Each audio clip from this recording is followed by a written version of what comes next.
दरम्यान ढोंगी बाबा अशोक खरात प्रकरणात सगळ्यात मोठी अपडेट समोर आली ती म्हणजे अशोक खरातच्या पोलीस कोठडीत वाढ झाली असून 29 मार्चपर्यंत ही कोठडी वाढवण्यात आली आहे। सरकारी वकिलांनी 7 दिवसांच्या वाढीव कोठडीची मागणी केली होती, मात्र कोर्टानं 5 दिवसांची कोठडी सुनावली आहे। दरम्यान खरातचे वकील सचिन भाटे यांनी पोलीस कोठडीला विरोध केला। कोणतीही माहिती आणि कागदपत्र शिल्लक राहिलेली नाहीत असं खरातच्या वकिलांनी आपल्या युक्तिवादादरम्यान सांगितलंय। दरम्यान एसआयटीला 29 मार्चपर्यंत खरात विरोधात आता ठोस पुरावे जमा करण्यासाठी पुरेसा वेळ मिळाला आहे। 29 मार्चपर्यंत अशोक खरातला पोलीस कोठडी सुनावण्यात आलेली आहे। या कोठडीच्या निर्णयादरम्यान जो युक्तिवाद झाला त्या युक्तिवादादरम्यान खरातच्या वकिलांनी या कोठडीला विरोध केला। पुरेसे पुरावे आणि सर्व कागदपत्र चौकशी पथकाकडे सादर करण्यात आलेली आहे, त्यामुळे आता काहीही शिल्लक राहिले नसल्यामुळे पोलीस कोठडी न देता न्यायालयीन कोठडी द्यावी अशी मागणी त्यांनी केली होती।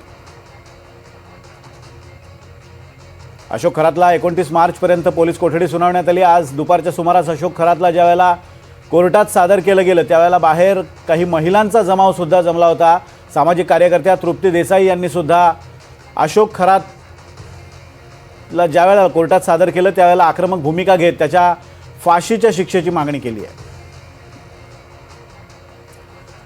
तर अशोक खरात प्रकरणी आज कोर्टात झालेल्या युक्तिवादादरम्यान एक धक्कादायक माहिती समोर आली। अशोक खरातनं 5 जणांचा नरबळी दिल्याचा संशय सरकारी वकिलांनी व्यक्त केला आहे। तसंच खरातकडे एक रिव्हॉल्वर होतं आणि 21 जिवंत काडतुसं होती अशी माहिती सुद्धा सरकारी वकिलांनी दिली आहे। पण या रिव्हॉल्वरचा परवाना असल्याची माहिती खरातच्या वकिलांनी दिली।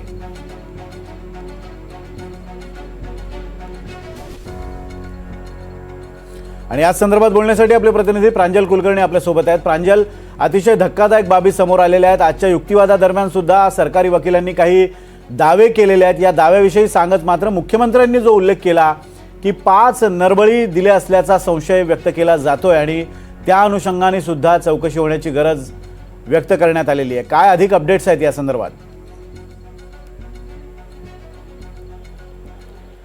खरं विनोद सर, म्हणजे आपण जर बघितलं तर या गुन्ह्यामध्ये म्हणजे एक गुन्हा हा दाखल होतोय आणि त्यामध्ये जी काही माहिती होते, जे काही खुलासे समोर येत आहेत ते धक्कादायक आहेत। आणि दरम्यान आज देखील जो काही युक्तिवाद झालेला आहे त्यामध्ये खास करून जे 2 मुद्दे चर्चेत आलेले आहेत ते निश्चितच धक्कादायक आहेत। ते म्हणजे सरकारी वकिलांनी युक्तिवाद केलेला आहे आणि त्यांनी असा दावा केलेला आहे की याची जो अशोक खरात आहे त्याची विकृती खरं आपल्याला बघायला मिळाली आहेत। त्यांनी कसे अत्याचार केलेले आहेत, त्यांनी जादूटोणा केलेला आहेत, काय अघोरी कृत्य देखील केलेले आहेत हे आपल्याला माहिती आहेत। आणि याच विकृत माणसाकडे पिस्टल देखील मिळालेले आहेत आणि त्यामुळे या पिस्टलच्या आधारे त्यांनी काही नरबळी केल्याचा देखील आम्हाला संशय आहेत।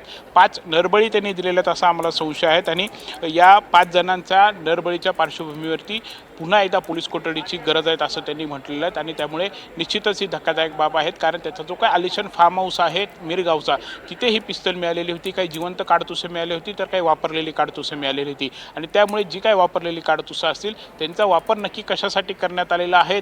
खरं तर जर अशा पद्धतीने नरबळी जर त्यांनी दिलेले असेल तर ही धक्कादायक बाब आहेत आणि त्या दिशेने देखील आता एसआयटीचा तपास होणार आहे। त्यासोबतच दुसरं एक जर त्यांनी म्हटलेलं आहे की शिवनिका संस्थांची मालमत्ता आणि तेथील अघोरी कृत्य जे आहेत ते आम्हाला शोधायचे आहेत, कारण तिथे वाघनखे असतील, साप असतील हे तिथे पूजेसाठी वापरले जात होते। तिथे पूजा जी आहे ती नक्की कशा पद्धतीने चालायची याचा आम्हाला शोध घ्यायचा आहे। त्यामुळे कुठेतरी आपण देखील आज सकाळीच चालवलं होतं की शिवनिका संस्था जे आहे ते आता कुठेतरी रडारवरती आहे। तिथले आर्थिक व्यवहारांची देखील तपासणी ही केली जाणार आहेत। आणि दरम्यान दुसरीकडे जरी आपण जर बघितलं तर आता काही वेळापूर्वीच देवेंद्र फडणवीस यांनी देखील जो काही युक्तिवाद केला आहे त्यानुसार तिथे जे काही ट्रस्टी होते त्यांची देखील चौकशी केली जाईल असं त्यांनी फडणवीसांनी देखील म्हटलं आहे। त्यामुळे एकंदरीतच आता या शिवनिका संस्थांचा कारभार रडारवरती आलेला आहे।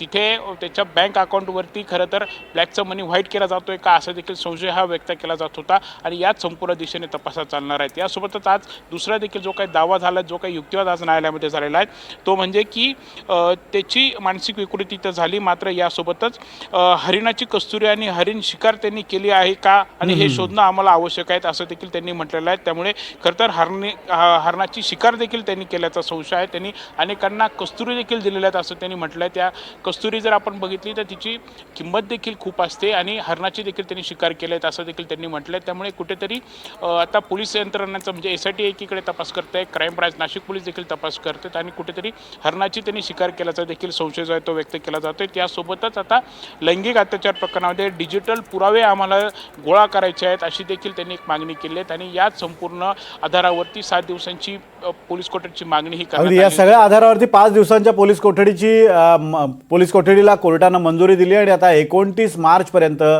अशोक खरातला पोलीस कोठडी सुनावण्यात आहे.